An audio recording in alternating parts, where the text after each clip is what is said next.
Assalamualaikum warahmatullahi wabarakatuh. I'm from group 10.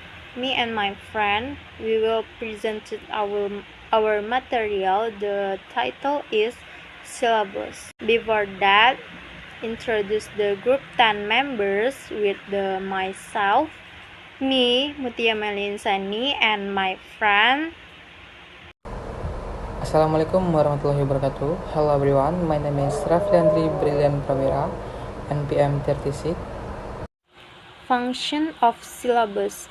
A syllabus serves multiple critical functions and education. Number 1, administrative function. It's mean like number 1, legal contract between instructor and student outlining expectation. Number 2, communication tool that establishes course structure and policies. And reference document for institutional accountability and quality assurance. Number 2, educational function. It's mean like learning roadmap that guides students through course progression. Number 2, alignment tool ensuring curriculum meets learning objectivities, and assessment framework connecting activities to outcomes. And the last function, motivational function.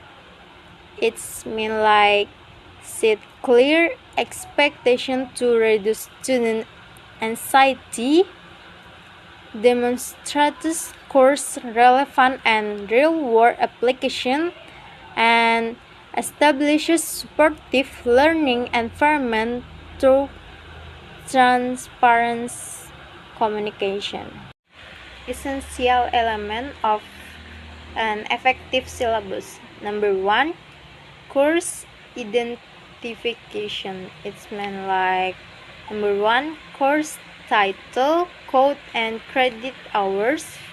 Number 2, prerequisites and co-requisites. Number 3, meeting time, location, and duration. And instructor contact information and office hours.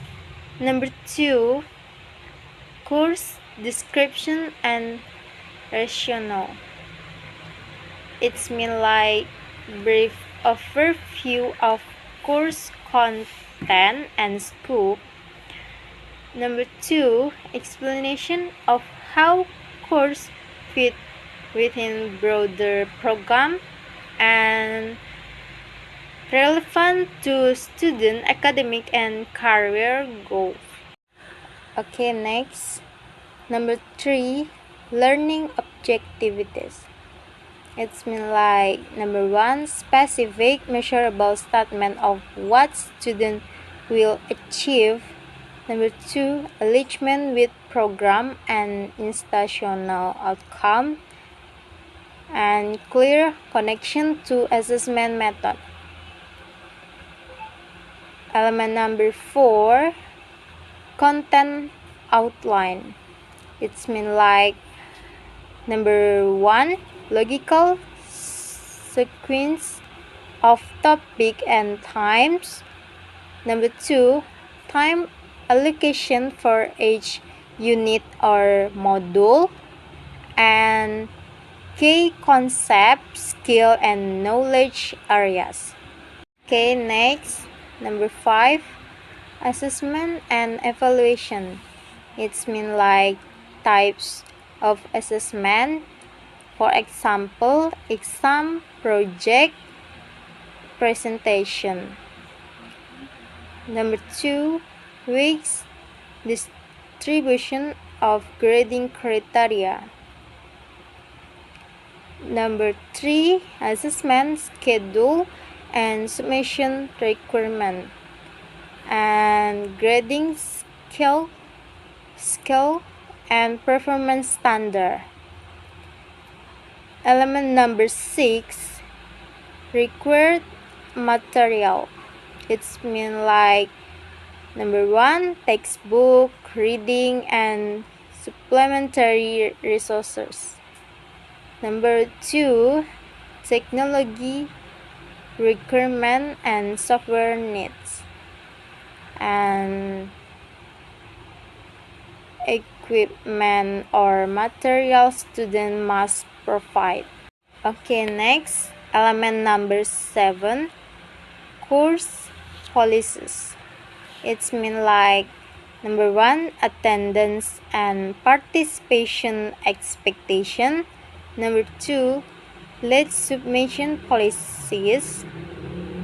Number 3, academic integrity guidelines and classroom behavior and communication norms. And the last element, number 8, schedule. It's mean like weekly or daily breakdown of topic. Important that, for example, exam, assessment, and holidays. And last, flexibility causes for potential adjustment. Okay, the next material will be presented by Rafli. To Rafli, I invite you. Okay, thank you for Mutia. I will continue the material is designing syllabus for Indonesian context and understanding the Indonesian educational framework like a curriculum structure. Indonesia follow the Curriculum Merdeka independent curriculum framework. For example, is number 1 is student-centered learning approach. The second is competency-based education. And next, character development like profil pelajaran Pancasila. And the last one is integration of local wisdom and cultural value. Next, material is key principle for Indonesian syllabus design. Number 1 is alignment with a national standard. Number 2 is cultural and contextual consideration. Number 3 is Indonesian specific syllabus elements. And number 4 is participle design framework for Indonesian context. And the last one is implementation consideration. Okay, next material, practical design framework for Indonesian context. And we have 5 steps. Step 1 is contextual analysis. For example, is analysis student demographics and cultural backgrounds, and assess available resource and infrastructure. And next, consider local industry needs and employment opportunity. And the last one is review relevant government policies and regulation. Next, step 2, competency mapping. For example, is map course objective to national competency standard. And next, identify cross-curricular connection.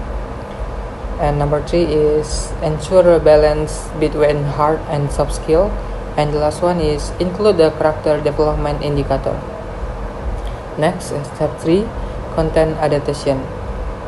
For example, number 1 is select a culturally relevant example and case studies. Number 2 is incorporate Indonesian participants on global topics. And number 3 is balance theoretical knowledge with the practical application. And the last one is include opportunity for local community engagement. Next, step 4, assessment design. For example, number 1 is develop rubrics that include the character assessment. Number 2 is create authentic text reflecting Indonesian context. Number 3 is plan for different assessment approach.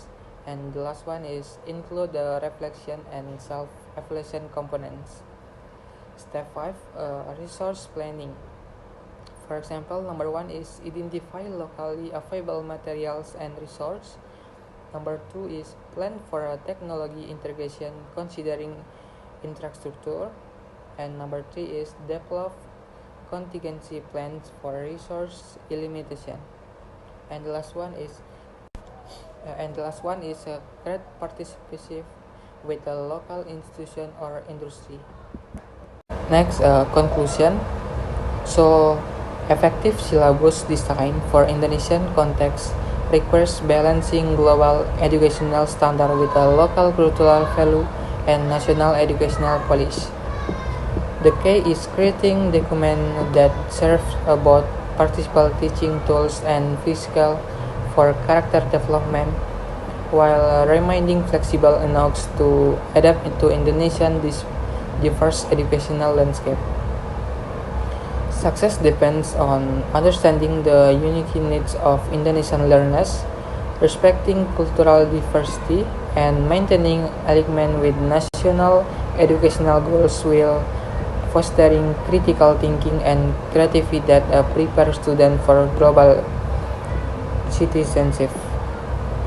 Okay, thank you for your attention. I think this is all for my presentation. Wabillahi taufiq. Assalamualaikum warahmatullahi wabarakatuh.